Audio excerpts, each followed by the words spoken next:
general Juan Domingo Perón sintetiza la imagen de un liderazgo indiscutido en la vida política argentina.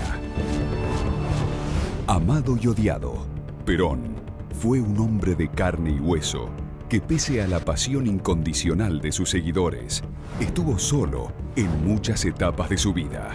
El general estaba solo porque López Rega e Isabel se cortaban solos. Creo que estábamos más los enfermeros y los médicos con él que los demás.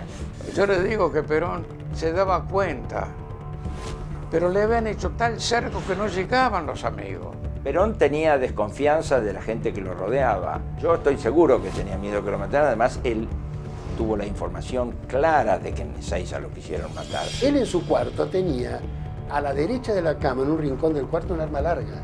Y sobre su mesa de luz, una pistola cargada.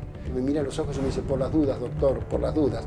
Con lo cual me transmitió de que él se iba a defender hasta las últimas consecuencias. Él tenía miedo del entorno, porque le causaban tantos disgustos que le estaban apurando a la muerte. Para muchos, la muerte del general Perón fue inducida por personajes de un entorno que lo aisló y descuidó, buscando una herencia política que jamás recibirían. Yo nunca había oído hablar a López Rega de política.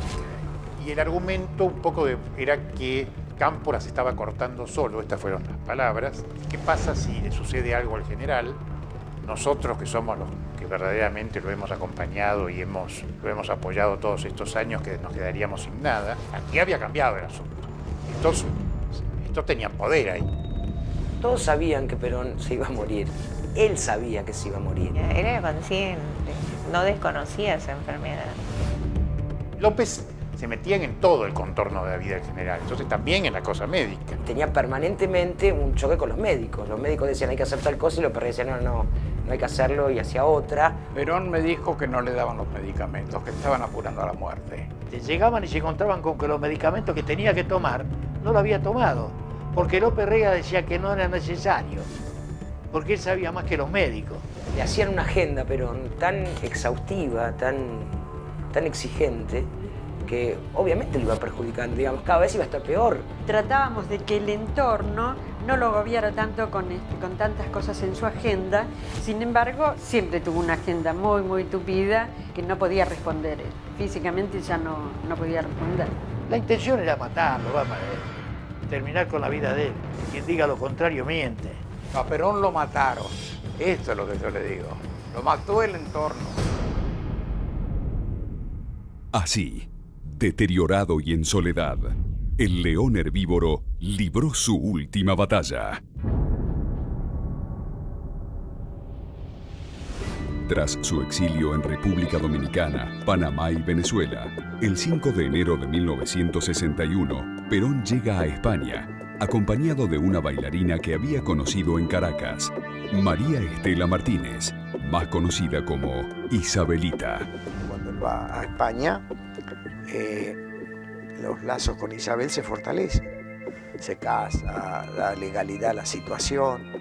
Con la instalación de Perón en la residencia de Puerta de Hierro, en Madrid, el líder de 66 años inicia la etapa política en el exilio más fuerte desde la caída de su gobierno.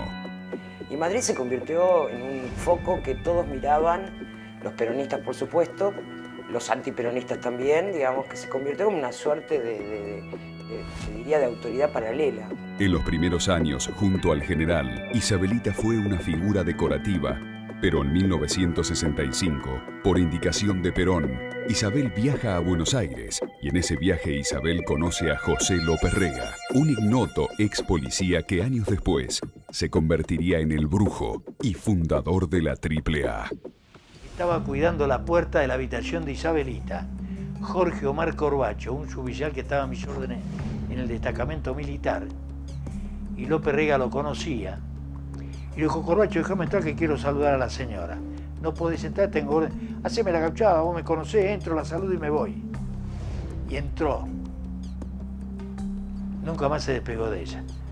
Lo que le dijo en la habitación o lo que le hizo en la habitación, no sé. López Rega la cautivó a Isabel a través de lo que era la brujería, lo esotérico, porque Isabel estaba metida en eso Por eso se llamaba Isabel, porque cuando ella se va de la casa, ¿quién la recoge? La familia Cresto, donde está Isabel, que eran todos espiritistas. Ella se pone el seudónimo artístico de Isabel en homenaje a lo que ella decía que era su madre.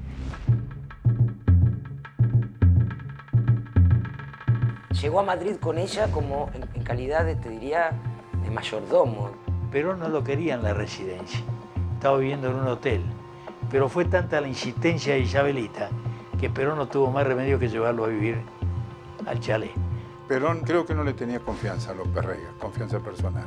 Hemos conversado cosas que cuando llegaba López Rega cambiaba de tema.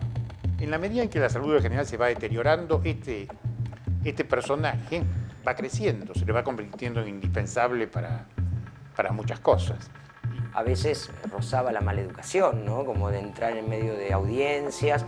También cuentan que Perón lo trataba bastante mal, cosa que no era muy común en Perón. Perón era un hombre muy amable. En un punto tendría como esta cosa de decir, bueno, preciso a este hombre, pero no lo aguanto más. Íbamos caminando por el parque y Isabel la llevaba a mi nena en brazos. Y al lado andaban los perritos ahí saltando. Viene López y le dice, señora, no lleve a la nena alzada que los perritos se ponen celosos. Entonces Perón también con mucha dureza le dice, López, déjese de decir pavadas. Así un trato medio despectivo, duro. Yo le pregunto a Perón, ¿qué hace este hombre acá, mi general? Y él me dijo, ¿qué quiere que haga, hijo? Me lo han puesto. Yo necesito a alguien que abra la puerta, que lleve las cartas, pero me lo han puesto, me controlan. En Puerta de Hierro, el general recibía a sus visitas con la cordialidad que lo caracterizaba. Entonces me dijo, ¿quiere tomar una copa de coñac? Y ahí me di cuenta que Perón le gustaba tomar una copa de coñac. Y llamó a la chica que servía, una española. Y cuando se acercaba, se levantó de su silla, de su sillón, se acercó a mí y dijo, ahora no hable, porque esta española es solfa del gallego Franco. Yo esperaba encontrarme un prócer ahí en el Bronce y bueno, encontré con un hombre muy jovial, muy dicharachero, con una actitud de criollo viejo, ese era su estilo, y al mismo tiempo una gente que sabía escuchar, una gente que le gustaba escuchar. Tenía la virtud de la cercanía y de la persuasión, reitero, que lo colocaba a uno en una situación realmente de llaneza, de absoluto sinceridad frente al jefe del movimiento. Lo mismo trataba con los dirigentes importantes del movimiento, como con los altos funcionarios españoles, como con los meseros, o sea, hay una gente de este trato respetuoso hacia todos, llano, sin palabras rebuscadas, muy directo.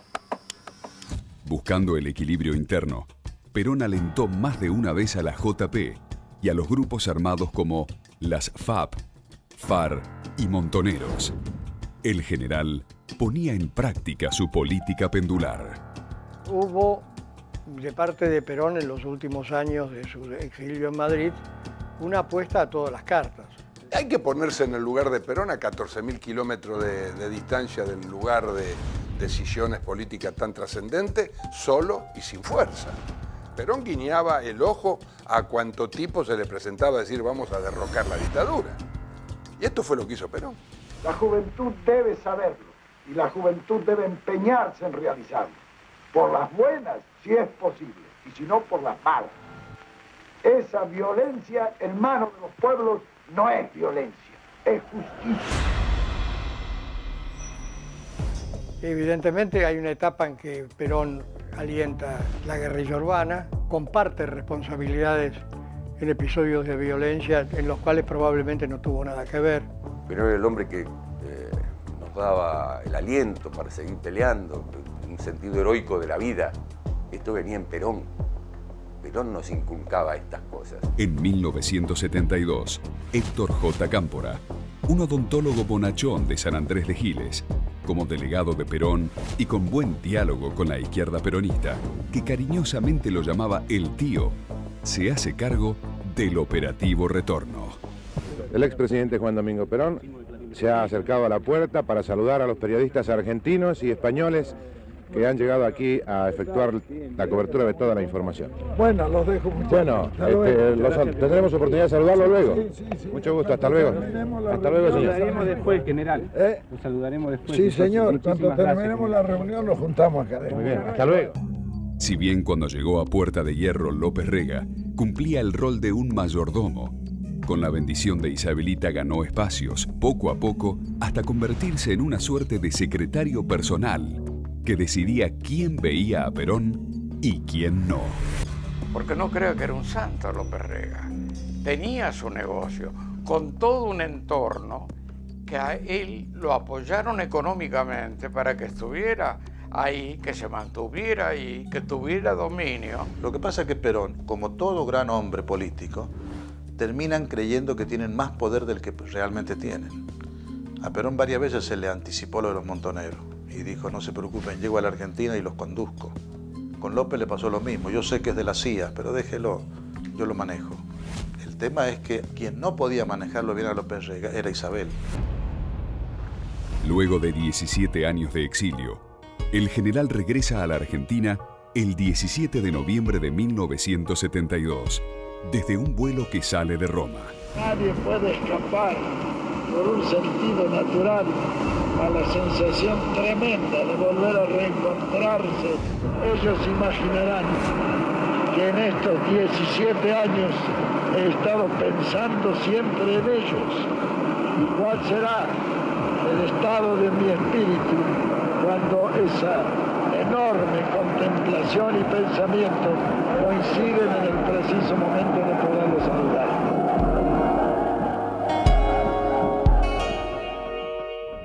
El regreso del general era la consigna de esos 17 años de lucha. Para nosotros la vuelta de Perón fue la vuelta a la vida. Fue el triunfo de la primera y gran resistencia, algunas veces fuerte, violenta. Significaba la tranquilidad del país, volver a trabajar todos, la ilusión de lo que había sido cuando estuvo él, ¿me entendés? A su regreso al país, el general Perón se instaló en la casa de Gaspar Campos 1065, donde una multitud se concentró para darle la bienvenida. El general Perón, que se asomaba a la ventana para saludar, era un hombre cansado, ya grande, que ahora instaba al país a la no violencia. Pero le sería difícil enfriar los ánimos que él mismo había calentado. Y ni siquiera su histórico abrazo con Ricardo Balbín, líder del radicalismo, sirvieron para que Montoneros y otras organizaciones dejaran las armas. Los observadores dicen que existe un acuerdo tácito entre el general Perón y Balbín. Bueno, no con Balbín, con todos los dirigentes políticos. Nos hemos puesto de acuerdo porque nos damos cuenta que si nosotros nos peleamos entre nosotros, el país es el que paga los platos rotos. Él hablaba de unidad nacional y se estaban matando por izquierda y por derecha. Entonces, bueno, era medio imposible, ¿no? Era medio una misión imposible. Lanusse había dicho, amparado en la edad ya muy madura del general, que a Perón no le daba el cuero. Pero con su retorno, el argumento no servía. Y entonces se impuso que Perón no podía ser candidato porque no tenía el período de residencia necesario en el país. Nosotros fuimos a Ezeiza a despedirlo. Entonces él, en la escalinata del avión, dice, bueno muchachos, les dejo el candidato, les dejo acá al doctor Cámpora. Mirá, si vos hubieras oído las expresiones de los muchachos gremialistas con respecto a esa designación, irreproducibles. General, ¿por qué no regresó usted a la Argentina antes del 25 de agosto? Bueno, yo regresé en 1964, solo que no me dejaron llegar. Me hicieron volver de Brasil, no sé por qué, porque yo venía con las mismas intenciones que he venido ahora, y entonces ya quedé curado de espanto. La candidatura mía y la candidatura de cualquier otro dirigente político no tiene la importancia que algunos le atribuyen. Lo importante es que nos pongamos todos a trabajar, cualquiera sea el que le toque un cargo u otro cargo. Como era su deseo, el general Perón regresa a la tranquilidad de Madrid. Perón le dice a Juan Esquer en el viaje de que nunca había pensado en contar semejante quilombo en el país. Por lo tanto, había decidido no volver más. Cuando viajo en febrero del 1973, llego, me encuentro con un general que no está en las condiciones de salud, que yo lo había despedido en Ezeiza. Y allí me entero que había tenido una nueva recaída en su problema de próstata y que durante la nueva operación, había presentado algún cuadro cardíaco complicado. En la actitud del general, en los movimientos, en la forma de sentarse, pararse, de hablar, se notaba este deterioro. Y es en este momento en el que comienzan a tener algún tipo de presencia política la señora Isabel y López Rega. Me invitan a comer, cosa que nunca había pasado. Yo comía con el general, ¿no? Y allí López Rega llevó la voz cantante. Yo nunca lo había oído hablar a López Rega de política. Y el argumento un poco era que Cámpora se estaba cortando solo, estas fueron las palabras. ¿Qué pasa si le sucede algo al general? Nosotros, que somos los que verdaderamente lo hemos acompañado y lo hemos apoyado todos estos años, que nos quedaríamos sin nada. El Cámpora se va a cortar solo. Aquí había cambiado el asunto. Estos tenían poder ahí. Entonces hablaban no por el general, pero podían decidir lo que el general hacía o no hacía. Indudablemente eso ya fue así desde esa fecha. El elegido para reemplazar a Perón en las elecciones había sido Héctor J. Cámpora, junto al conservador Vicente Solano Lima, quien el 11 de marzo de 1973 triunfa en las elecciones presidenciales con el apoyo incondicional de la juventud peronista. Así, el 25 de mayo de 1973, el peronismo retorna al poder de la mano de Cámpora, quien esa misma noche firma el decreto estableciendo una amnistía para los presos políticos. Una semana después le habían tomado fábricas, oficinas, medios de comunicación. Lo obligó a hablar por Telex a Perón, que por favor Perón hiciera algo, y Perón recomienda que por favor cada uno haga su trabajo, nada de toma. No le hacen caso.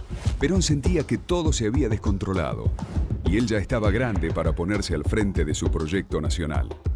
Había delegado muchas cosas, pero no era lo mismo. Estaba muy cansado como para hacerse cargo de un gobierno. Perón me dijo que regresaba, que no quería ser presidente, que no estaba en condiciones físicas porque quería venir a unir lo que siempre repitió: unidad, unidad, unidad de los argentinos. Vuelve al país presionado por López Rega y Isabelita, porque ellos tenían demasiadas ambiciones. Querían que Perón fuera presidente de la República porque sabían ellos perfectamente bien el tiempo de vida que tenía Perón, la enfermedad que tenía Perón. Fallecido Perón, ella quedaba a cargo del gobierno y él con todo el poder. Teníamos la información de que iba a haber un atentado contra Perón, que se iba a materializar ¿dónde? En Ezeiza. Quienes iban a matar a Perón era un grupo de mercenarios que llegaron de Portugal, cuyo nexo fue Ciro Ahumada, que había sido un militante peronista, que era un hombre de total confianza y respondía a lo que podemos decir el ala López Rega. Perón ya sabía de que iban a atentar contra él. Por eso el avión, en vez de aterrizar en Ezeiza, ya estaba decidido que fuera a aterrizar a Morón.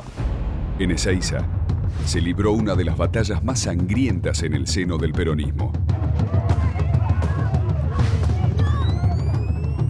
Se hablaba de que había sido la izquierda la que había empezado a tirar, después se demostró que no, que había sido la derecha, liderada por Osinde. Osinde era el que estaba a cargo del operativo de seguridad.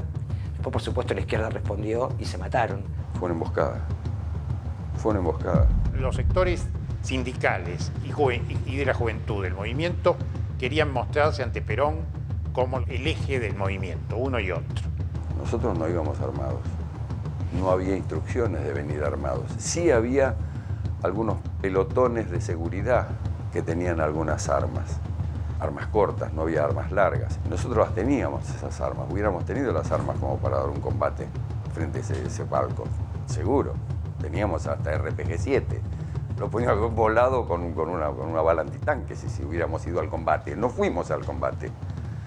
Fuimos a participar de una fiesta popular.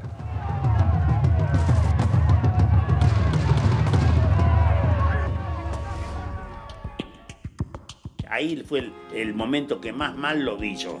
El momento que él bajó del avión, él estaba totalmente demacrado, totalmente argentado. Pero claro, venía mal por todo lo que sabía, lo que estaba ocurriendo. La vuelta de Perón para nosotros es al mismo tiempo una solución y el cumplimiento de un objetivo de toda la vida y al mismo tiempo un problema. ¿Cómo nos relacionamos ahora con este viejo? Nosotros decíamos el viejo, no te olviden, ¿no? Entre nosotros decíamos ese viejo hijo de puta.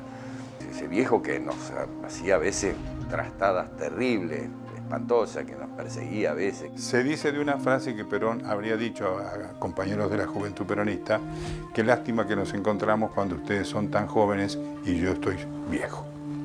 Perón seguía siendo un líder indiscutido, que había marcado décadas en la vida política nacional, pero a los 77 años estaba en inferioridad de condiciones físicas e íntimamente sabía que no le quedaba mucho tiempo.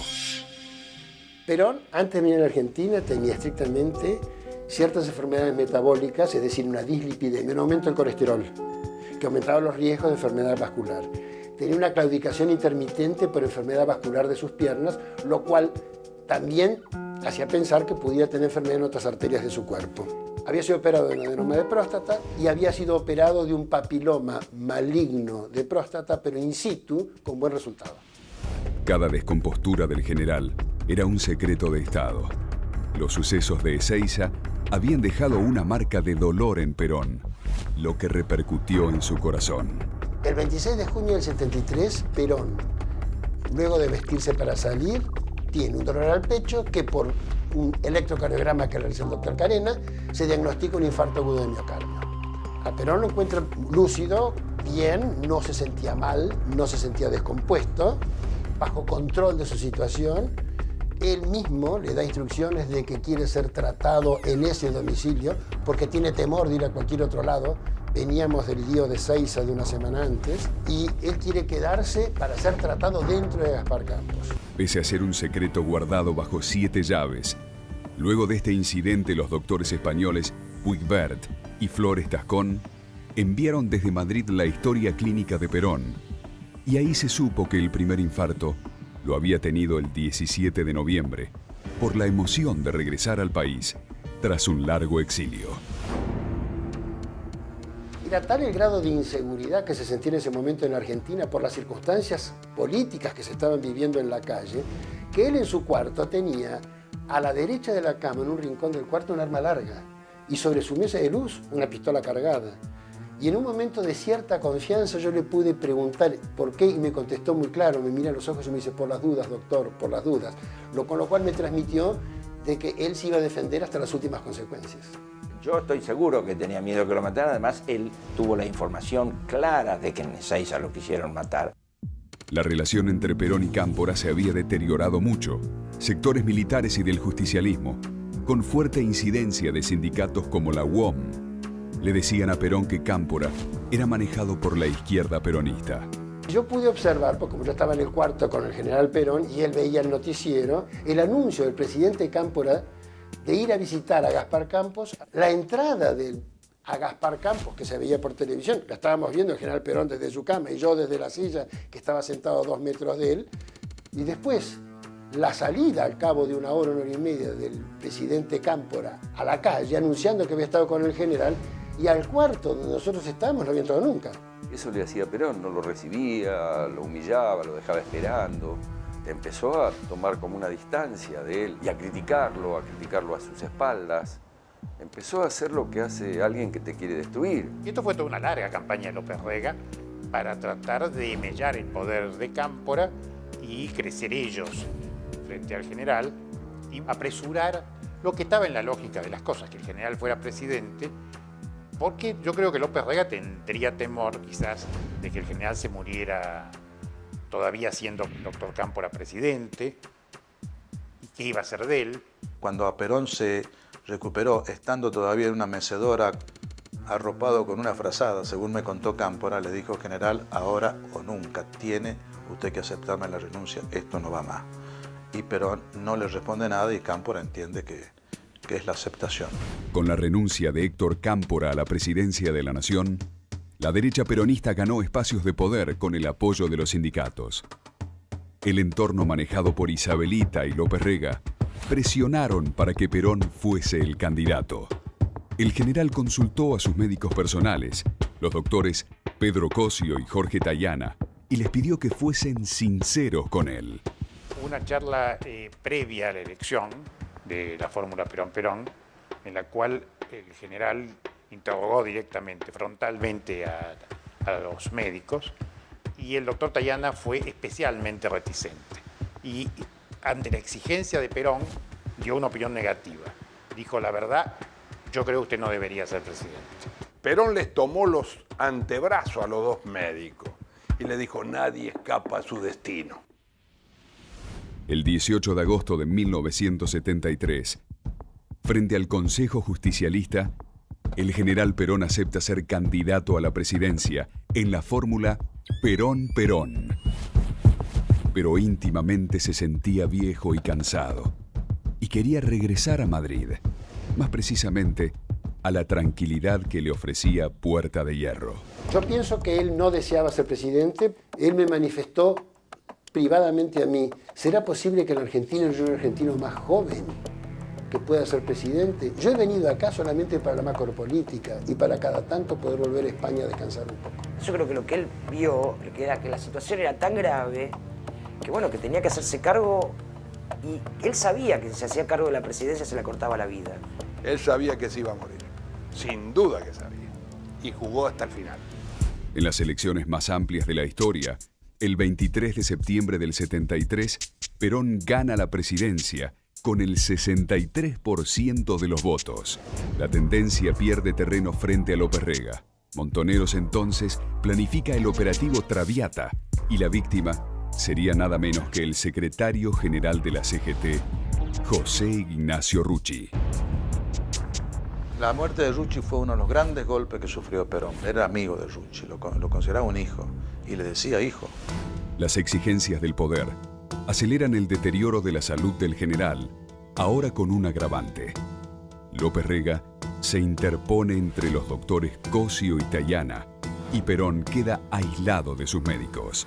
López se metían en todo el contorno de la vida del general, entonces también en la cosa médica. Y tenía permanentemente un choque con los médicos. Los médicos decían hay que hacer tal cosa y López decía no hay que hacerlo y hacía otra, o no le daba los medicamentos que tenían que darle. Se sentían mal por la intromisión de López Rega en las cuestiones médicas, en las cuales obviamente no sabía nada, y mezcladas con el esoterismo ese que sí decía saber mucho. Él daba opiniones, no me lo contaba el doctor Tayana, que tampoco se lo tomaba en serio, obviamente, lo mandaba al diablo, pero todo el tiempo estaba ahí, decía, no, porque esas gotas yo sé que no le hacen bien tantas, que hay que darle, yo sé que hay que darle, no le hacían caso, pero a nadie le consta que luego, estando solo con él...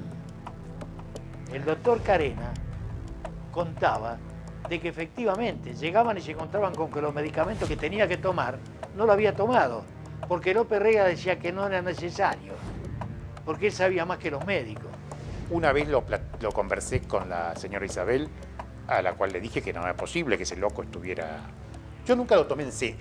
A ver, yo de López Rega me expresaba abiertamente como lo que creía de él, ¿no? El ex policía acumulaba poder y movía los hilos tras bambalinas. El brujo había decidido aislar a Perón y limpiar de demonios al país. Y así puso en marcha la organización más tenebrosa de la historia nacional, la AAA, Alianza Anticomunista Argentina. El 21 de noviembre a la madrugada, en la soledad de su casa de Gaspar Campos, el general sufrió un edema agudo de pulmón. En la oportunidad fue asistido por el doctor Julio Luqui Lagleise, que vivía a la vuelta de la casa. Inmediatamente el médico le pide a Juan Esquer, jefe de la custodia, que llamen de urgencia al doctor Cosio y que traigan un electrocardiógrafo. Esquer Va de urgencia a una clínica de la zona y lleva a Gaspar Campos a un médico de la guardia para que asista a la Gleice con el electrocardiógrafo. Llega mi padre, continúa con el tratamiento que le da una droga intravenosa y le comprime el seno carotidio, que es una zona del cuello con la que se paran ciertas taquicardias. E inmediatamente cede el edema pulmón en ese momento. Pese a su condición de presidente de la nación, Perón fue atendido por un médico de guardia de una clínica privada de la zona. Aunque hacia afuera lo negaran, sistemáticamente el entorno conformado por Isabel y López Rega conocían perfectamente la gravedad de la enfermedad de Perón, pero los enceguecía la herencia del poder. Perón ya no tenía fuerzas para romper semejante conspiración. Él tenía miedo del entorno, porque le causaban tantos disgustos que le estaban apurando la muerte. Él sentía que lo estaban matando. Y eso sí, fueron minando su salud y él estaba en el total abandono.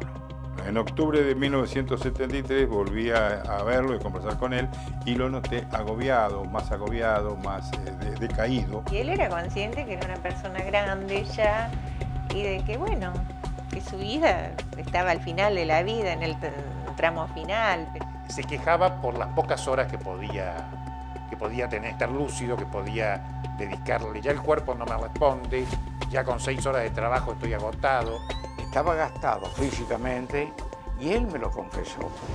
Me dijo, hijo, yo no puedo estar aquí, estoy rodeado de simuladores, vividores, traidores, sabiendo que yo no puedo rendir más que 5 o 10 minutos por mi enfermedad, por mi cansancio.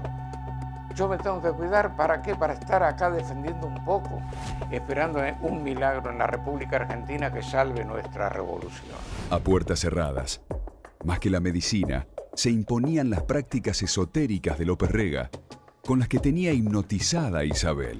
Nosotros a Isabel no la queríamos, porque nosotros veíamos en Isabel mucha afinidad con López Rega. Se lo pasaban horas enteras dando vueltas a la pileta y charlando. Y con el general, la atención al general era muy poca. Consciente de la lucha que se libraba por la herencia del poder, el 22 de enero del 74 Perón declaró: "No soy el presidente del partido, sino el presidente de la nación. Yo entiendo que se hayan desesperado por mi sucesión, pero debo entender que mi único sucesor es el país. Yo no tengo herederos". En los últimos meses de Perón, la lucha por la sucesión de Perón, todo el entorno sabía que se moría. En 3 meses, en 6 meses se iba a morir. Esa lucha fue horrorosa, tiene que haber sido terrible para Perón, porque la tiene que haber palpado. A fines de enero del 74, en la casa del entonces canciller Alberto Viñes, hubo una cena de ministros y en la sobremesa el doctor Jorge Tayana comentó que a Perón le quedaban 6 meses de vida, secreto que Tayana ya le había revelado a Abal Medina. A fines de diciembre de 1973, una conversación con el doctor Tayana me dijo que cómo lo veía el general, cómo estaba actuando el general, no iba a durar 6 meses. Que esto era un proceso bastante irreversible. La salud de Perón sufre deterioros irreversibles, pero el general mantenía la cordialidad habitual. Perón, el hombre, seguía siendo un gran seductor y un hábil encantador de serpientes ante el que todos se rendían. Una persona divina, inteligente, capaz, muy agradable. Fue un gran tipo, de afectos muy profundos, generalmente nobles. Decía la palabra justo en el momento justo, la frase justo en el momento justo. Realmente es un hombre que a mí me dejó impactado. Con un nivel intelectual muy alto y de inteligencia muy alto. Un hombre que daba gusto escucharlo. Una persona con una presencia, una pulcritud y una seducción increíble. El día que yo lo conocí, Isabel sirvió el café, lo dejó en la mesita, el whisky. Se levantó Perón y nos ofreció el azúcar a cada uno. Nos sirvió el whisky él, el hielo, la soda. Era un educadito caballero. Fue un hombre admirable desde todo punto de vista. Un argentino viejo, como quedan pocos. Era tal la admiración que rogábamos a Dios si alguna vez se le ocurría a alguien quererlo matar, nos ofrecíamos nosotros a poner nuestro cuerpo para salvarlo a él. Entonces, eso era sincero. Para mí, junto con mi padre, fue el hombre mejor que yo conocí en la vida. La mañana del 20 de marzo de 1974, Tayana visita al general en Olivos y le recomienda reposo. Pero aparece López Rega y le dice que debe concurrir a la inauguración de Atucha. El doctor Tayana aconseja que no, y Perón ordena entonces que asista el ministro de Economía José Bergelbard. López Rega desoye esta decisión y sube a Perón a un helicóptero rumbo a Atucha. Los médicos aconsejaban de que Perón no tuviera mucha actividad, y menos salir a hacer actos o alejarse de la Casa de Gobierno de la Quinta de Olivos. Lo que ocurría era que le hacían una agenda, pero tan exigente, que obviamente le iba perjudicando, digamos, cada vez iba a estar peor. Tratábamos de que el entorno no lo agobiara tanto con tantas cosas en su agenda y procurábamos darle tranquilidad. Sin embargo, siempre tuvo una agenda muy, muy tupida que no podía responder él. Físicamente ya no podía responder.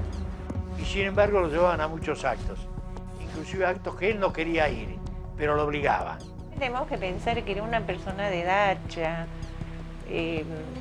Su responsabilidad era mucha y en los actos generalmente hablaba él. La intención era matarlo, terminar con la vida de él. Esa fue quien diga lo contrario miente. El brazo protector que rodeaba al general lograba inmovilizarlo y provocaba que naufragara el único plan que desvelaba a Perón: regresar a España para restaurar su debilitada salud. El general quería volver a la tranquilidad de Madrid. En mayo del 74, Perón lo veo y me dice concretamente que él está rodeado de traidores, simuladores, vividores que lo están matando y que no le entregan, no le dan los medicamentos que le había recomendado el médico. O sea, que le estaban apurando la muerte a Perón. Se puede afirmar que en este caso existió un grupo de personas del entorno del general que tuvieron como único objetivo desprenderse de la figura del presidente de la República en un plazo perentorio, utilizando todo tipo de recursos y a cualquier precio. Pero a Perón lo mataron. Esto es lo que yo le digo. Lo mató el entorno. No me equivoqué, ni en la apreciación de los días que venían, ni en la calidad de la organización sindical, que a través de 20 años, pese a estos estúpidos que gritan... El 1 de mayo del 74, desde los balcones de la Casa Rosada, el veterano general tiene un duro enfrentamiento con la JP, que se retira de la plaza. El romance de la juventud y el general se había terminado. Cuando Perón sale a hablar, nosotros venimos a preguntarle qué está haciendo López Rega ahí, y se enarbola aquella consigna fuertísima de ¿qué pasa, general? Que está lleno de gorilas el gobierno popular. En verdad, bueno, lo pudo la emoción, ¿no? Estaban los montoneros gritándole de todo a su mujer desde la Plaza de Mayo y cosas realmente fuertes. Las organizaciones sindicales se han mantenido inconmovibles y hoy resulta que algunos imberbes pretenden tener más méritos que durante 20 años. Nos mirábamos entre nosotros y no podíamos dar crédito a lo que estábamos oyendo, que Perón nos insultara de esa manera sin límite, no dábamos crédito. Y entonces empiezan a venir los walkie-talkies. ¿Qué hacemos? ¿Qué hacemos? Y la hora es, quédense. Nadie se mueve. Al ratito la respuesta era, la gente se quiere ir, empieza a empujar. La respuesta política de la conducción fue, hagan cordones, impidan que la gente se retire de la plaza. La respuesta de la plaza dijo, empiezan a romper los cordones, la gente nos empuja, no podemos contenerla. La respuesta de la conducción, váyase con la gente. Perón no insultó a los montoneros, insultó al pueblo peronista ese día, al que le había traído, al que le había jugado la vida para que él venga. Yo creo que eso fue irreparable. Esto explica todo lo que ocurre después también. Queda perfectamente claro, visto a distancia, la evolución de la enfermedad del general Perón, que el impacto del retorno de noviembre del 72 le despertó síntomas para que tenga un primer infarto de miocardio. La masacre de Ezeiza del 20 de junio del 73, con el disgusto que él tuvo y los temores que le despertó todo eso, desemboca en su segundo infarto de miocardio el 26 de junio del 73. Y el disgusto frente a la juventud montonera en la Plaza de Mayo del 1 de mayo del 74 despierta una angina de pecho progresiva que termina con su tercer infarto de miocardio y con la vida de General Perón. El temor a la muerte de Perón era tan fuerte que nadie la mencionaba. De la muerte de Perón, ni hablar, así le dijo. De que Perón se iba a morir, era tabú. López Rega era una persona que le decía a todo el mundo, el general está bien, está bárbaro, está fenómeno, hoy no viene porque tiene un resfrío, y con eso se tapaba siempre algún problema que tenía. Todos sabían que Perón se iba a morir, él sabía que se iba a morir. Él sabía que se iba a morir y rápido, porque su salud era mala. Él sabía todo lo que tenía, era consciente, no desconocía su enfermedad. Pese a la prohibición de los médicos, el 6 de junio Perón viaja al Paraguay. Unos días antes, el general había desistido de este viaje por no sentirse bien. Los médicos le aconsejan que no viaje a Paraguay. Y López Rega dice no tiene que ir a Paraguay. El viaje estuvo muy mal planeado, porque fue un viaje en el cual Perón sufrió una alta exposición a eventos emocionales y climáticos, con gran desgaste físico. Iba a ver a su amigo Stroessner y era como que era un viaje de despedida directamente. Cuando tocamos el puerto de Asunción, hubo ahí una ceremonia que duró 2 horas de discurso de bienvenida. Si a mí alguien me hubiese dicho que no van a tener un paraguas para el presidente de la nación, ni para el de ellos, ni para el nuestro, yo iba a comprar paraguas. Estábamos todos esperando ahí y nadie trajo un paraguas para que él bajara a Gañonuera. El nivel de exposición a la intemperie y el desgaste físico que tuvo Perón en ese viaje es inexplicable. Él, como todo general, derechito, pero uno que lo estaba observando continuamente y conociéndolo, uno ya se daba cuenta de que no se sentía bien. El 7 de junio, el general regresó al país. Al caminar daba la impresión de arrastrar el cuerpo, como si le pesara.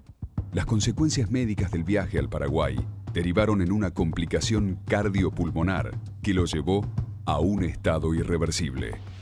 Deseo aprovechar esta oportunidad para pedirles a cada uno de ustedes que se transforme en un vigilante observador de todos estos hechos que quieren provocarse y actúen de acuerdo a las circunstancias.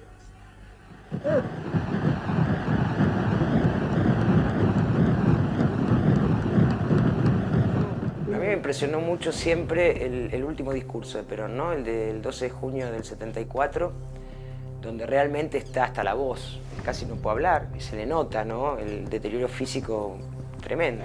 Compañeros, con este agradecimiento quiero hacer llegar a todo el pueblo de la República nuestros deseos de seguir trabajando para reconstruir nuestro país y para liberarlo. Esas consignas que más que mías son del pueblo argentino, nosotros las defenderemos hasta el último aliento. En ese discurso en la plaza, yo lloré, porque advertí que se estaba despidiendo.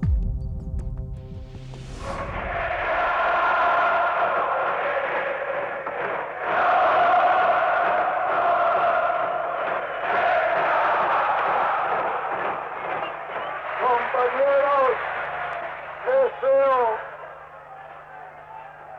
que Dios derrame sobre ustedes todas las venturas y la felicidad que merecen. Finalmente, compañeros, les agradezco profundamente el que hayan llegado hasta esta historia. histórica Plaza de Mayo. Yo llevo en mis oídos la más maravillosa música que para mí es la palabra del pueblo argentino. Es la despedida de Perón. Cuando él ya le dice, mi único heredero es el pueblo. Yo creo que él tenía clarísimo que era la última vez que hablaba y te impresiona la mirada. Cómo él se queda mirando a la gente y se queda un largo rato.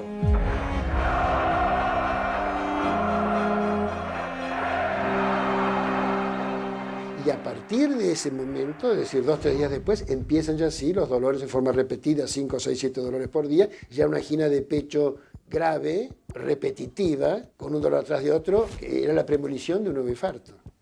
Ahora la vida del general tenía un valor relativo para Isabel y López Rega, que pese al diagnóstico de los médicos, el 15 de junio viajaron a Europa. Creo que es ahí donde ellos manifiestan la soledad de él.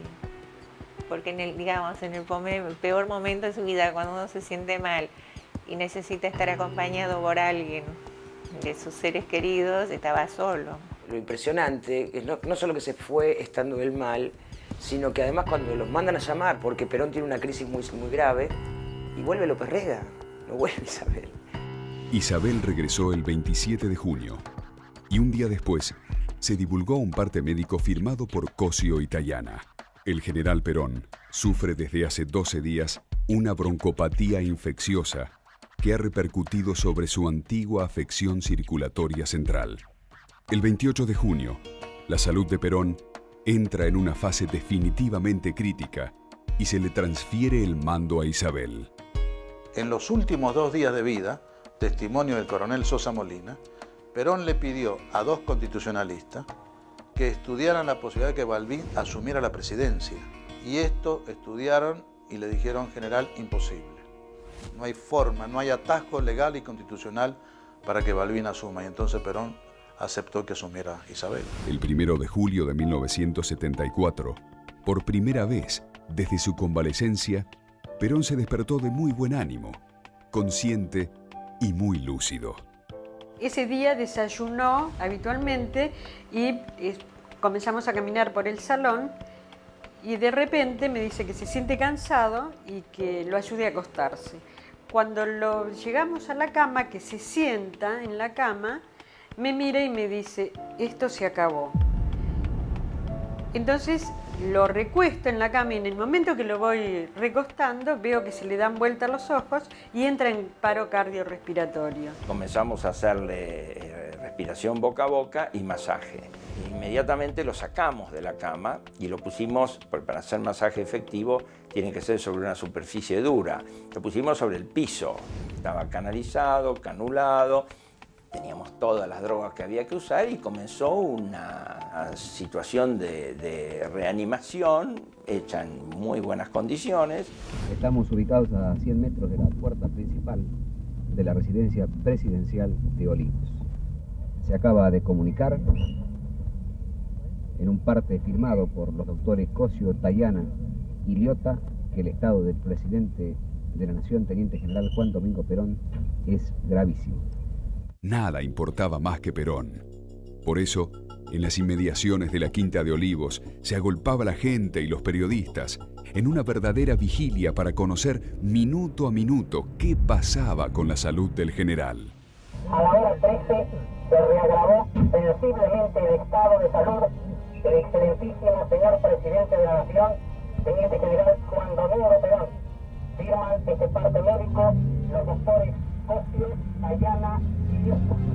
A las 13:13 nosotros planteamos que ya no tenía mucho sentido seguir, cosa que fue aceptada porque era visible, y bueno, después de un pequeño conciliábulo se convino en poner las 13:15 horas como la hora que se suspendieron las maniobras de resucitación y se lo declaró oficialmente muerto. Con gran dolor debo transmitir al pueblo el fallecimiento de un verdadero apóstol de la paz y la no violencia.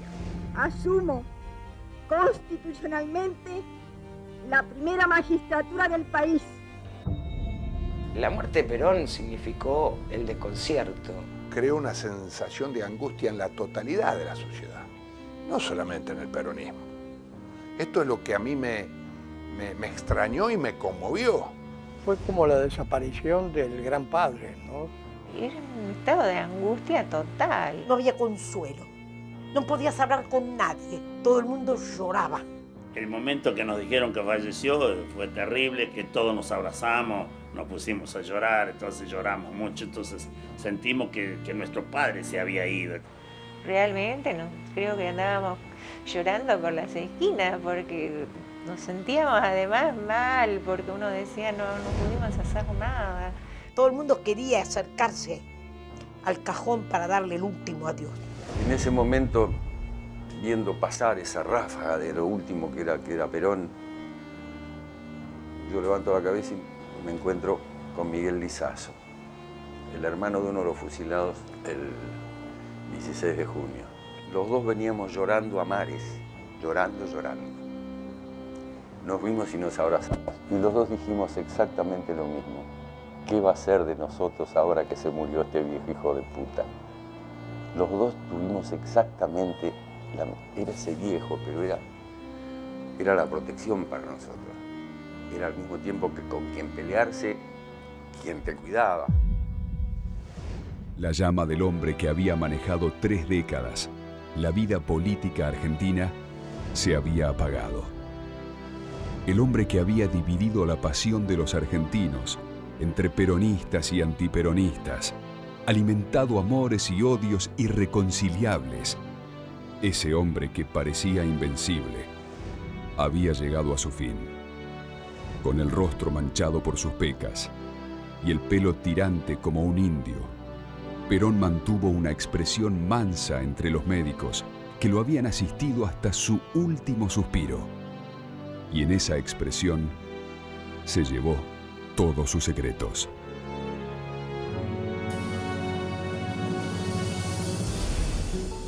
Sabemos que así que se juegan nuestros intereses. Muy bien, señores. El que esté con esos intereses se saca la camiseta peronista y se va. Nosotros, por perder un voto, no vamos a ponernos tristes. La violencia es un asunto muy discutido en nuestros días, pero en mi sentir, los únicos que tienen derecho a emplear la violencia en el mayor grado son los únicos pueblos los que quieren liberarse.